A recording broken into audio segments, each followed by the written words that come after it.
Hello. Well, first of all, thank you very much for taking the time to come and see our presentation on workflows in WordPress. As Evan said, please take some time to fill out the feedback form. It really helps everybody here at WPCampus. So throughout the next 40 minutes or so, Elaine and I will be walking you through our take on workflows for WordPress. We believe that HE is an ideal candidate for needing workflows, and we both have case studies, and Elaine has compiled some excellent thoughts on our hopes and dreams for how it might be tackled by core, for example. So I'm going to be looking at why do we need workflows in the first place. Then Elaine and I both have our respective case studies. And then finally, we hope that this is the start of a conversation. So we hope that we can look at the pros and cons of our approaches and how those might be integrated into a much bigger conversation for WordPress generally. And I think that this presentation is really a tale of two cities, if you like. It just so happens that those two cities are about 6,000 miles apart. And you know, we have a lot to be thankful to WPCampus for, because there is no way without WPCampus that I would have known that Elaine was working on essentially the same thing that I was, just across an ocean. And one of the biggest things is that originally when I started speaking to Elaine about this, she said, oh, hey, did you know that Gutenberg has these 4 phases? And I was like, no, didn't know that. I just thought it was going to be Gutenberg. Our apologies. The ringing ends at the 3-minute mark. And the one that's really important to us is phase 3. So in phase 3, core are likely to be tackling collaboration, multi-user editing, so think kind of Google Docs, multiplayer, and workflows. I guess to some extent, we already feel that there's a need for workflows, and that broadly core has labelled this as a 2020 plus roadmap item. Oh, thank you. So WordPress does some pretty funky stuff at the moment.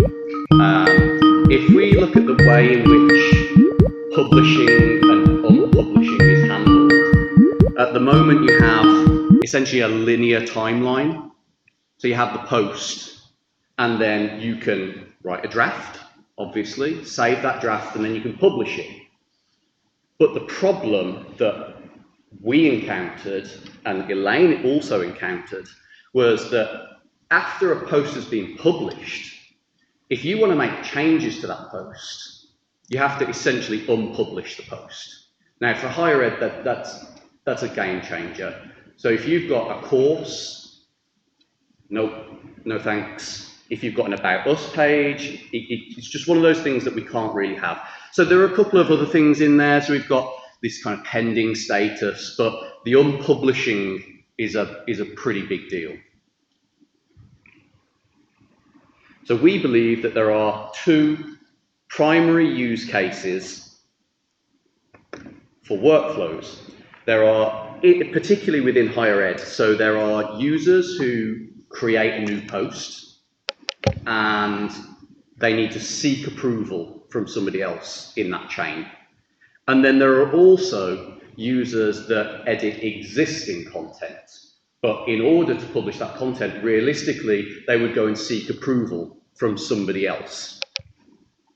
Well, one of the problems is the way that core handles this, again, is we have things like the contributor role. And a contributor can create new posts, they can send for review instead of publish. They can't, but there's a problem here that they can't edit the posts after they've been sent for review. But it also doesn't trigger any sort of email notification. So anything that you do have to do here is a very manual, offline process to go and seek that approval. And there are other problems that, like the contributor role has access to all post types, which is reasonably easy to fix with a custom role or whatever, but it isn't without its problems at the moment. So a little bit more about me before I go into my case study, and then after that I'll be handing over to Elaine to run through her case study. My name's Nathan and I'm from Smile, and yes, we try and make educational institutions and the people in them, just like you guys, we try and make them more personal, timely and authentic, and we do that with a suite of creative services and digital products. And I think something that is quite relevant to the relationship between Elaine and I is that I'm not from round here. So Smile is an agency that works with educational institutions. We started it way back with my good friend Matt. We started it whilst we were at university, and now we work with around 30 different universities and associated organisations.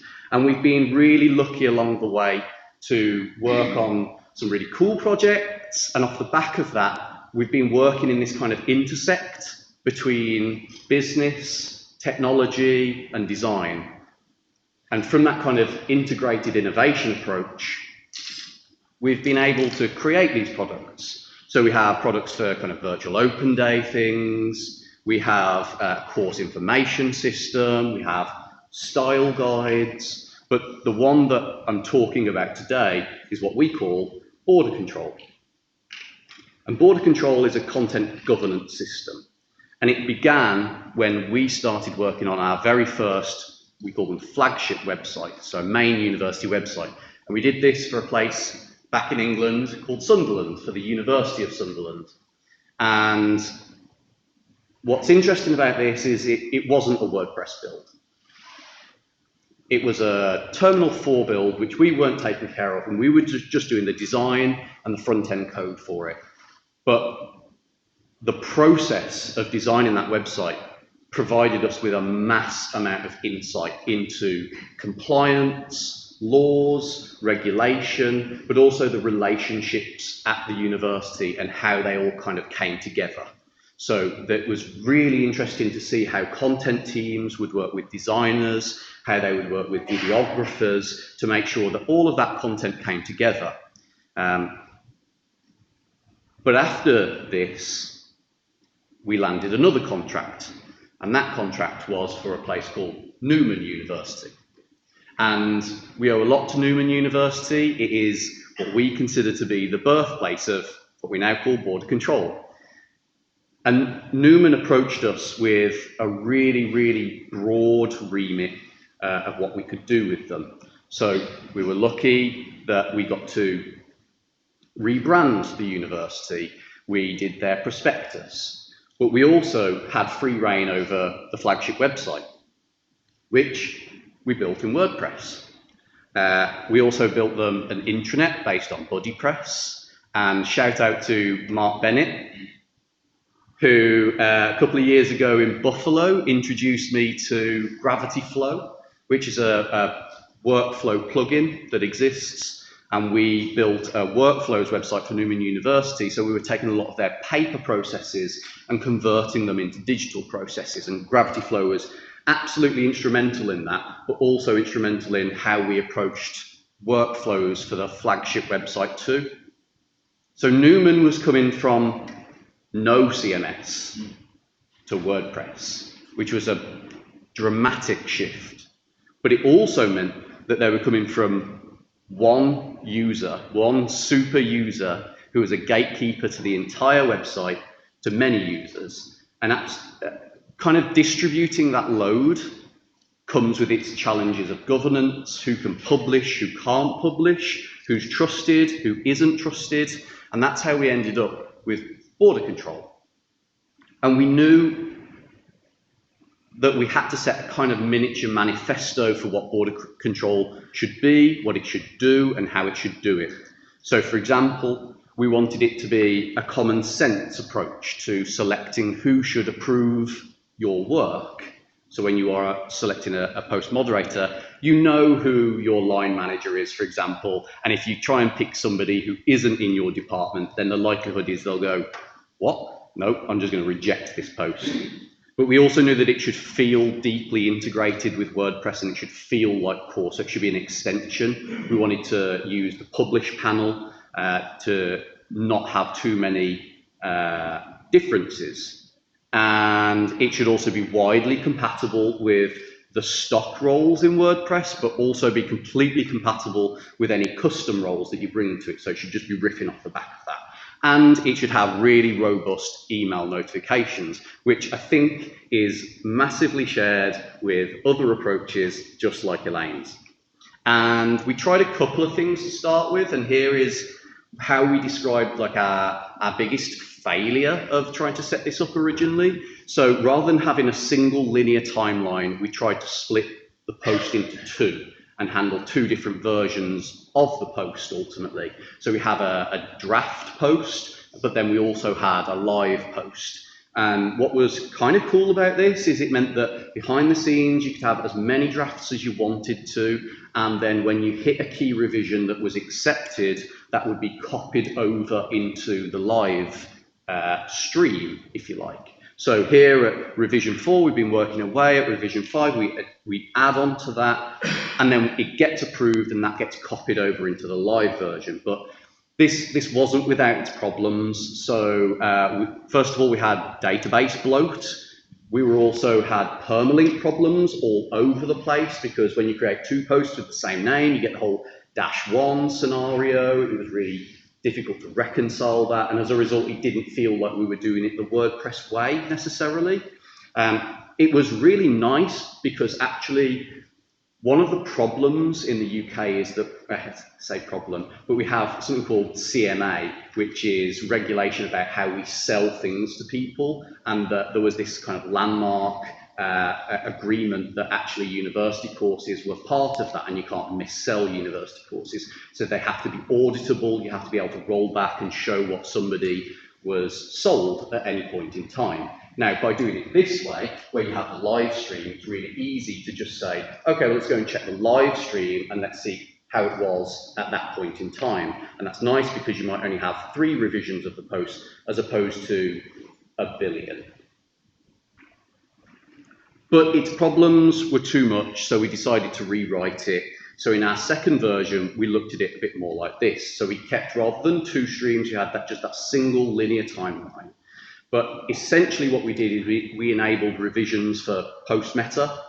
So now what happens is you can spin up a draft post and you can work on it to your heart's content, and it's not published at this point in time. So what we do is we add a meta value to that, a meta key and meta value, and we basically say the published version. But when you start, that's 0 because there's no published version. So it's not available on the front of your site at that point. Then you might choose to go away, have a cup of coffee, come back, and then you go ahead and you update that draft. And at that point, you then go and seek approval from somebody. What we do is, the moment that it's been approved, is we update the meta.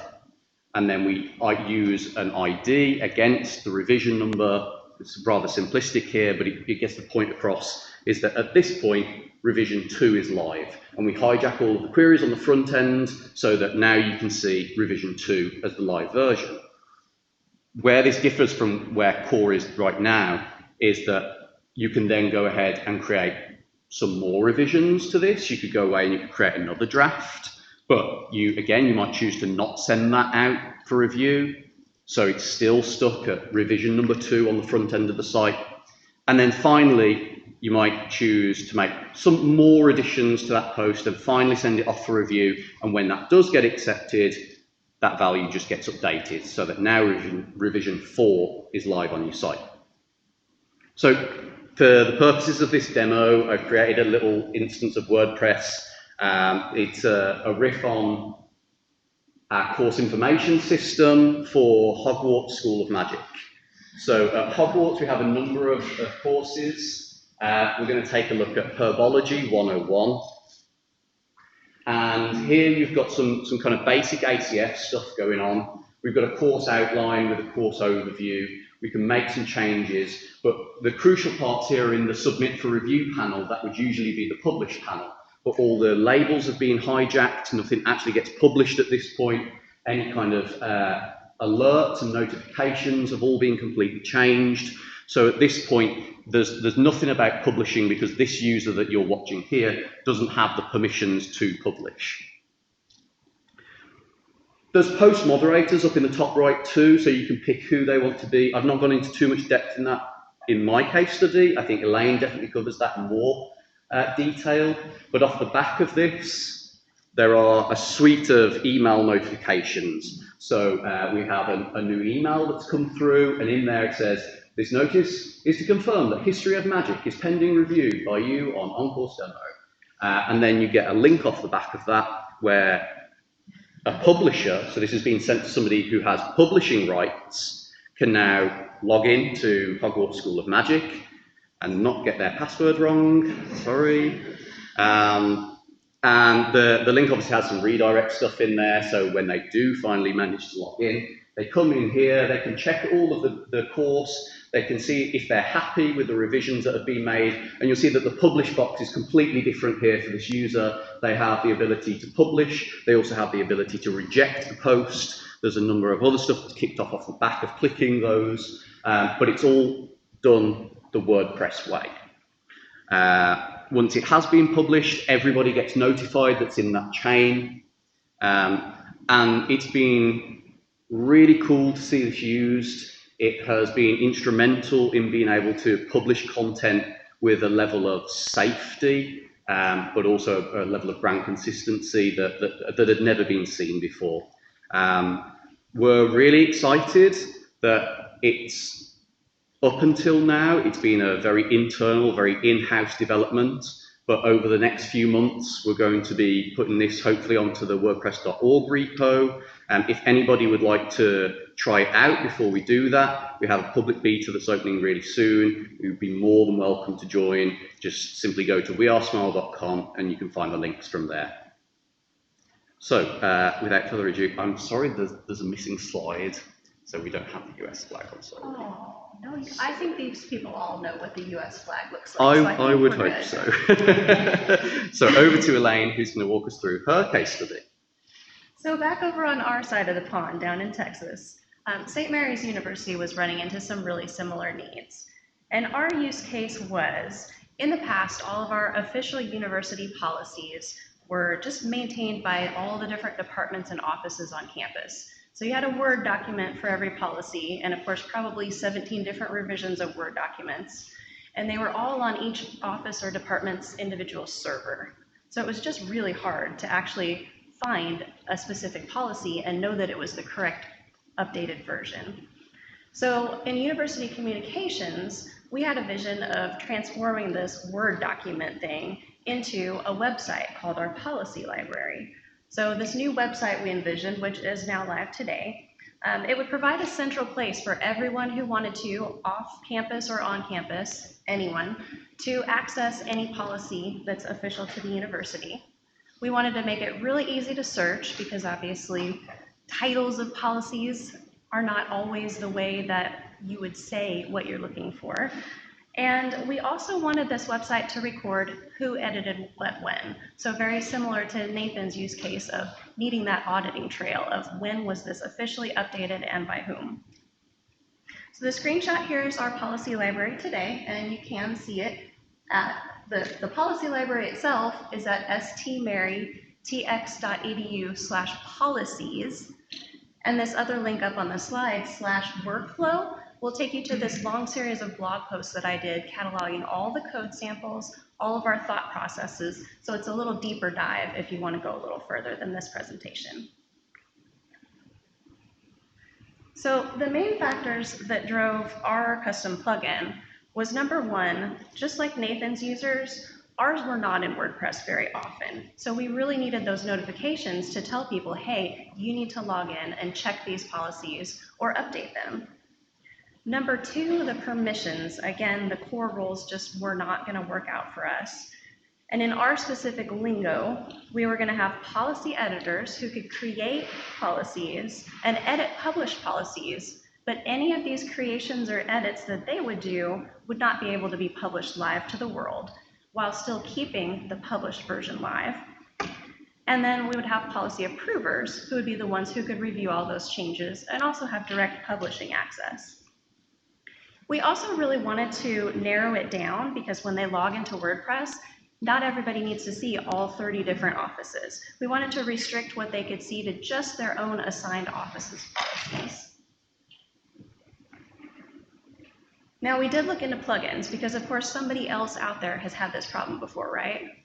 And when we first developed this, I wasn't connected to Nathan at all. So I first started out on the repo. There are a few plugins available that try to tackle the similar situation, but at the time I looked at this, and I haven't looked at it again recently, so there may be additional plugins out there.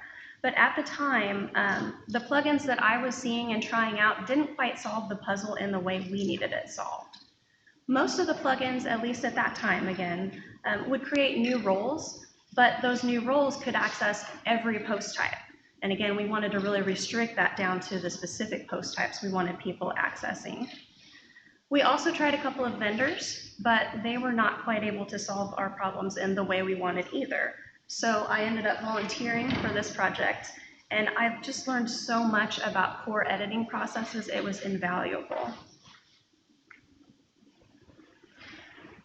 So for a quick overview of version 1, we're on version 2 now, which I'll talk about again later, but I thought the process might be helpful in our discussion about how core could tackle this. So first off, whenever anyone entered the editing screen, their permissions were checked.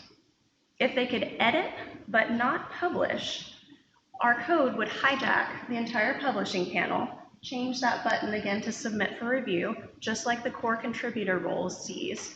So it still felt like core. The thing I didn't like about version 1 was we also hijacked this button in a way that sent all of the post data to my own custom script instead of through the core publishing process. Now at that point it was possible, this was back in the days when there was only Classic Editor pre-Gutenberg, and so the whole entire post editing screen of the Classic Editor is just a form, and that's the submit button. So it was really easy to post everything to my own script. Now what my script did was to insert a revision into the database directly without affecting the live published version. So it was never touched, it just stayed live. It gave an on-screen confirmation to the user, and it also triggered that email notification to the policy approver saying, this policy editor has edited this specific policy, please come in and review these changes. Now, the policy approvers, on the other hand, since they could publish directly, just went through the normal core process and didn't have any hijacking of the button, but they also triggered emails to their policy editors, so everyone was aware of who had edited what and what changes there had been. Little bit of trivia here, since Nathan was using Hogwarts, I found the American School of Witchcraft and Wizardry called Ilvermorny, so that's what I'm using for my examples.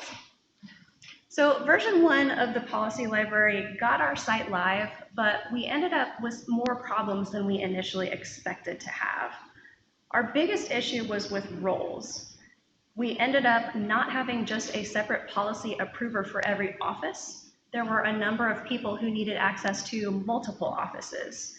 And the challenge there was we were using a single sign-on plugin that conflicted with assigning multiple roles per user, which we didn't realize at first, because again, these users are not in WordPress often. It was about 6 months in when we realized when these users with multiple roles assigned logged in, they lost every role and had no access to anything. So obviously that was a really big bug to fix. Another challenge we had was with post meta. So the first build was with ACF, and if y'all are familiar with ACF, all of those extra beautiful UI fields are saved as post meta.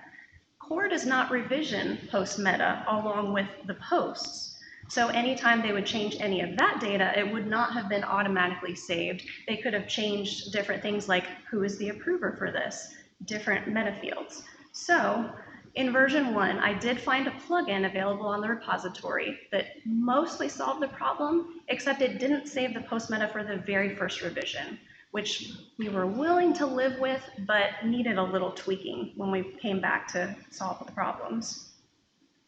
Another thing I didn't like about that plugin was it saved everything at that time in a serialized array. This is the newer version where everything is a separate meta key, which just made it a little easier for me to query things later on. Meanwhile, there was another storm brewing. There was this little plugin called Gutenberg that was coming along to change the entire editing experience. So as we were discovering these problems, we thought, when we tackle all these, we're also going to become block editor compatible. And this is actually our first site that's live with the block editor today.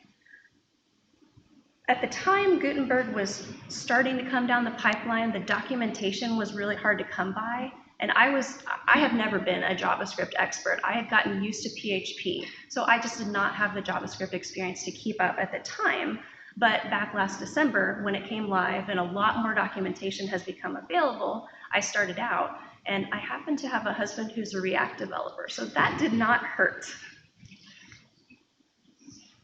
So the good news between version 1 and version 2 was custom post types didn't change very much when WordPress 5.0 was released. To enable the block editor, all you have to do is have an argument in your custom post type when you register it that is show in REST set to true, which makes it available to the REST API, which is required by the block editor. The other change that was really helpful in core version 5 was a new label. So if you're familiar with custom post types, you can call them, this is a policy, this is a video, this is a portfolio item. This additional label helped with some of the on-screen confirmations. So normally if you're in the block editor without publishing rights, when you submit edits, you see at the top there, you would see post reverted to draft. Well, with our plugin, that's not actually true. It is for a millisecond, but then it's fixed. So our plugin now changes it to say successfully submitted for review, very similar to the verbiage that Nathan's plugin does.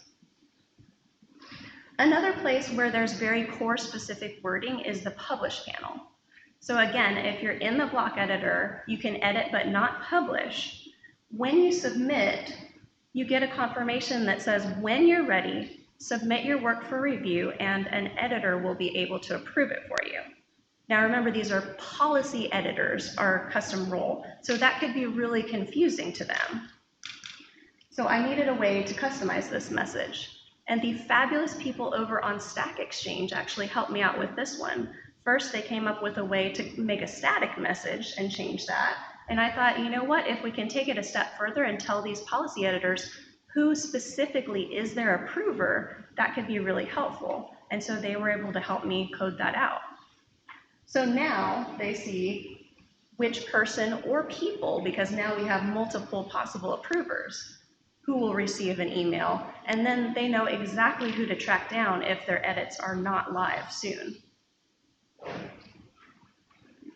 To solve the role problem we were having, I did work with the single sign-on author, who was great about it, but unfortunately core itself does not support specific roles per user. You can have as many permissions as you want, but which are called capabilities. But roles, core only supports one. So we determined that in order to keep that plugin that was just making it so easy for everyone to sign in, we would have to trim it down. So now if a policy approver needs access to more than one post type, we've created a single combined, for example, policy approver of offices A and B together as a single role with all the capabilities they need, so we can still use that single sign-on plugin. Next up, I'm going to give you a little closer look at version 2, our live version overall. So if you remember, I said version 1 hijacked that publish button and sent everything to my own script, which was the biggest thing I wanted to change and really do in the WordPress way. And I thought that's probably going to be possible with hooks. So I tested lots of hooks. And this little screenshot is just a little corner of one whiteboard where I was going through each scenario, finding out what hooks triggered when, what draft statuses there would be in the database when those were triggered, to find out which hooks can I really make use of. Because, as I discovered, core fires a lot more hooks than you might think initially. So for example, if a policy editor edits an existing policy, there's a hook called transition post status that actually fires 4 separate times. And the save post hook fires 2 separate times, and that's just core behavior. That's nothing to do with the custom code. So core is often a lot more complicated behind the scenes than we realize, and it was really interesting to dive deeper into that. Here's another screenshot of a whiteboard with my daughter's gorgeous artwork, and just some more of the test grid that I did of each hook and when it fires and what status all the data is in. That became really important to figuring out where I could hook in and change things. I mapped out as many of these as I could, and I found that in all of our scenarios, save post hook always ran last. So I hooked into that to make sure everything was correct in the database at that very last stage. When a policy is published, very similar to Nathan's, our plugin adds a post meta called last pub ID, which keeps track of the specific post ID that was last actually published, as opposed to what may be additional revisions that are edits that have not been approved yet. It also reverts the post meta so that at that point, when the policy editor has made their edits, everything is in limbo waiting for approval, and it has not affected that public view. We also have several emails with our system. When a policy editor creates a new a new policy, we email any policy approvers for that office, and core handles the rest. When the policy approver publishes any content, which may be a new policy, edits to an existing policy, or they approve policy editor's changes, we email all the policy editors for that office as a courtesy, just so they're aware, hey, your policy has been updated, in case they want to take a look too. In a longer-term workflow solution for core, we really would need options such as whether to trigger emails at all and how to customize their content. Our content for these is pretty site-specific, but it's also fairly straightforward, so our notifications are hard-coded. And these two trigger on that same save post hook to fire after everything is complete.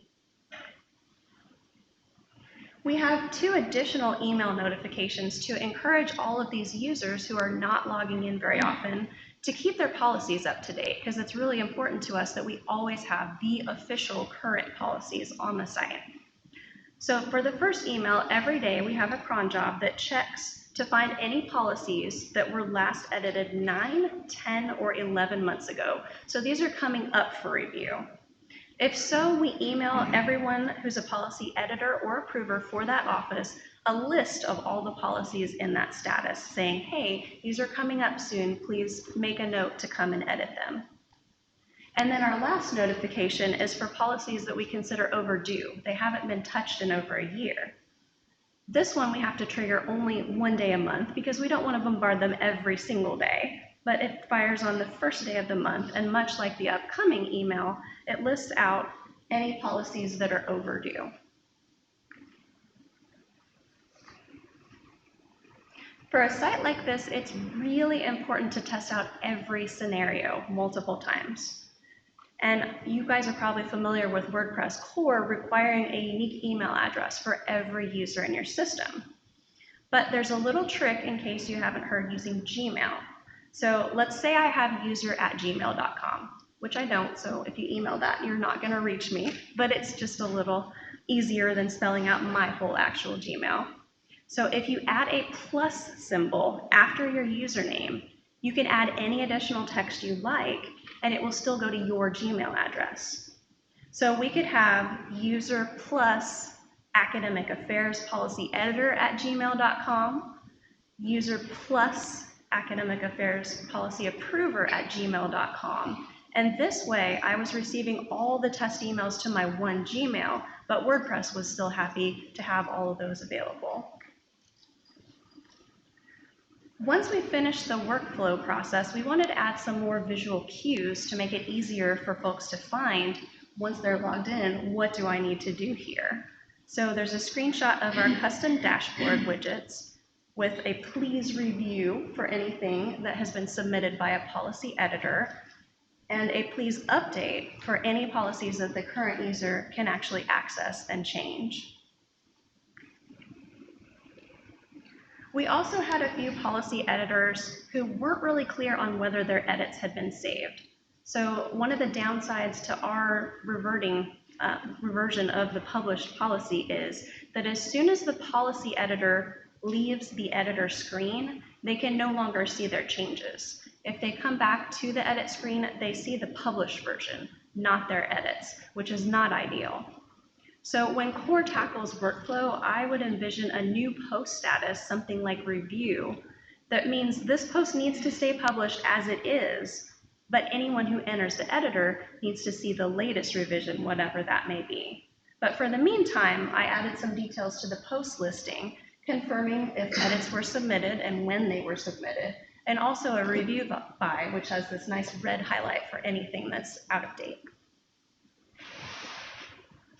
One drawback we still have in version 2 is you cannot use quick edit. The first snag is to get post meta into the quick edit screen, you have to add everything manually, labels, inputs. But the bigger problem is that hooks are fired in a different sequence for the quick editing process, and it actually does not create a revision at all. So I think we're going to need a new hook in core that signals when any editing experience is complete, and we'll also have to have a way to save that revision separate from the published version. The good news is I was able to solve the post-meta revisions problem, and I added them also to the revision view screen. So for example, the authorizers here is post-meta that has changed. So it's really easy for the approvers to go in and see what changed. So there are our two separate, similar, but unique solutions that we developed completely independently, and we are so grateful to this community for connecting us. Clearly, there's a core need for both permissions and notifications, and since core is planning to tackle those, I'm hoping that our community can help add to that discussion. I think we're running a little low on time, so you can catch these slides from our session. But we have very similar lists of pros and cons and things that our plugins have tackled well. There are a few key differences, such as our plugin not allowing anyone to save drafts, where border control allows that.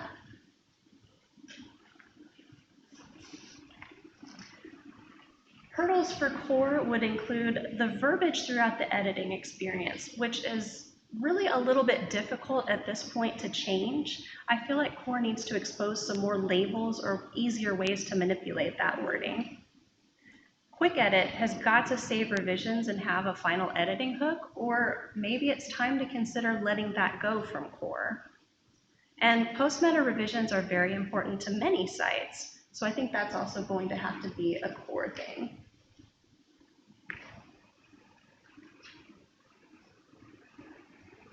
Some of our dreams for core that we've thought of throughout this process is that we would really love a new settings page to control which post types have workflow enabled, similar to the Gutenberg ramp checkboxes. We'd also like to see parameters for register post type so that plugins can set this up for the users. It would also be awesome to have multiple workflows. So similar to the way you can set up a plugin or a theme, if you could set up a separate workflow, you could have a separate one for each post type that you need. Maybe you could even let users select what type of notifications they want. Someone may want emails, someone else may want text messages. Someone may want to be pinged on Slack. So just as a quick reminder, please do submit feedback on the conference site. And we have a couple of links here. Again, all the St. Mary's code and that detailed walkthrough of everything we've done so far is at this link up here, /workflow. And again, border control as a public beta. You really should check that out. We have maybe a few minutes left for questions. Yeah.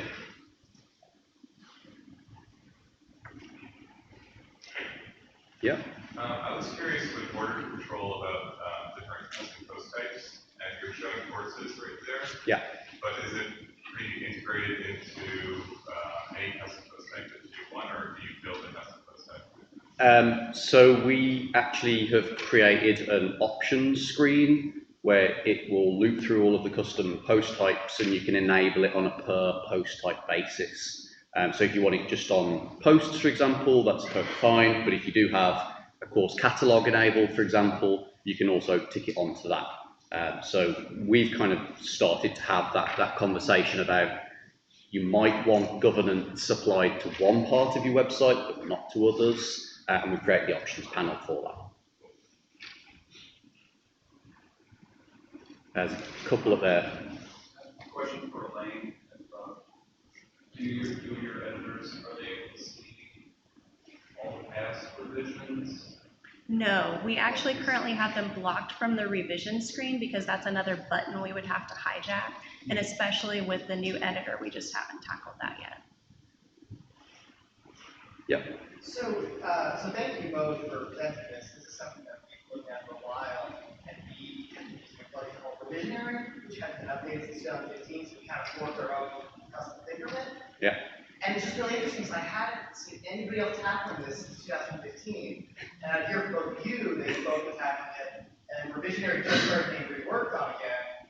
Do you think something's changed, that people are finally looking at this process again, or I mean, what's going on in the community that this is finally a thing that people are looking at? I think it's always been a need, but I also think with these phases of Gutenberg, where it's been mentioned again in that phase 3 that core will be focusing on it, people are starting to think about it and trying to work through that, especially now that the block editor is actually out there and available. It's possibly also just a problem that technology is kind of catching up with as well. You know, it's not new. I work with universities and I see them, you know, creating Word documents or Google documents and having that kind of process away from this technology. But actually, as people are thinking about it and communities like this coming together and going, hey, you know, could we tackle this? And suddenly going, oh, and having that kind of light bulb moment and just trying something, I guess. It was only really because of WPCampus that I think both you and I are speaking here today, because we were kind of in our own places beavering away, and you know. So yeah, Marianne. Does this work? Do you plug in at your friends? Does it work in multi-site? What was the question? Sorry. Does it work in multi-site? Oh, does it work in multi-site?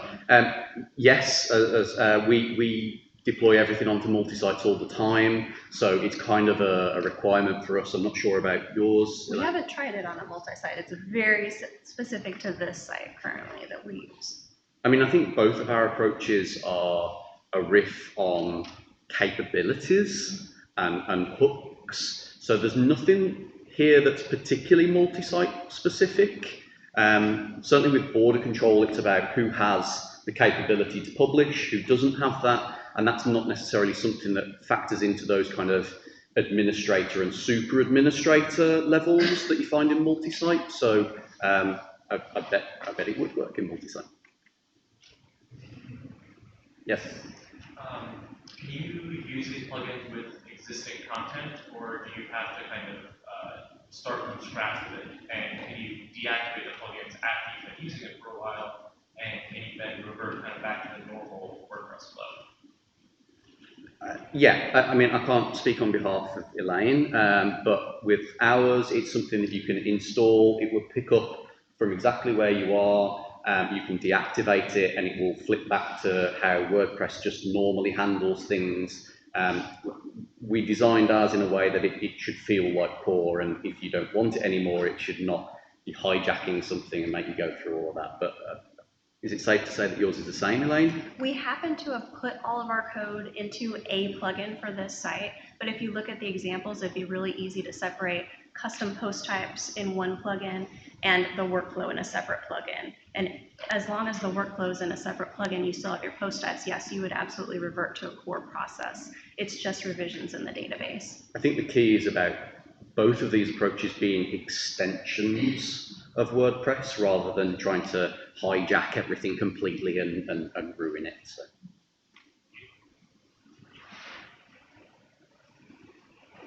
Thank you very much.